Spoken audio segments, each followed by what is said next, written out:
emergency ulit. At least may alam ka. Do something. Hi guys, welcome to my channel. Please like and subscribe for more videos. Nakiusap si Moira kay Doktora Minor na kailangan niyang gumawa ng paraan, gusto na niyang ma-discharge ngayong araw na ito. Ngunit ang sabi ni Doktora Minor na wala siyang magagawa dahil marami pang mga test na kinakailangan gawin sa kanya. Gustong matuto ni Lynette kung paano mag-CPR kaya tinuruan ito ni RJ kapag nagka-emergency ulit at may alam na siya. Nakita naman ni Doc Carlos na tinuturuan ni RJ si Lynette na mag-CPR at makikita mo sa kanyang pagmumukha na nagsiselos na ito. Narinig naman ni Zoe na kinausap ng kanyang ina ang kanilang abogado upang sampahan ng kaso si Annalyn at pinapahanapan niya ito ng ebidensya na laban kay Annalyn.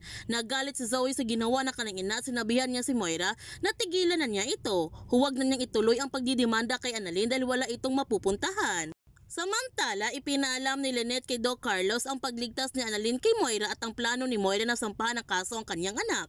Ang sabi ni Lynette, ang kapal ng mukha ni Moira, tinulungan na nga ni Annalyn tapos ito pa ang kanyang igaganti sa kanyang anak. Kinausap ni Annalyn ang litrato ni Emily kung papayag ba ito na hanapan niya ng bagong love life si Doc Lindon para hindi na ito bitter. Kinuha ni Doc Lindon ang litrato sa kamay ni Annalyn at sabay sabi na hindi na niya kailangan ng bagong love life. Okay na siya, nandiyan na si Annalyn sa kanyang tabi. Nagulat naman si Annalyn sa sinabi ni Doc Lindon.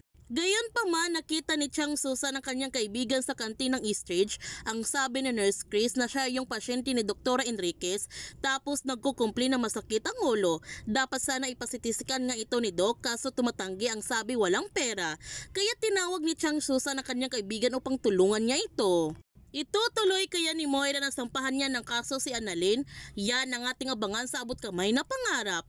Kung bago ka pa channel ko, don't forget to like, subscribe, ang click notification bell para palagi kang updated sa mga videos upload ko. Thank you for watching and God bless to everyone.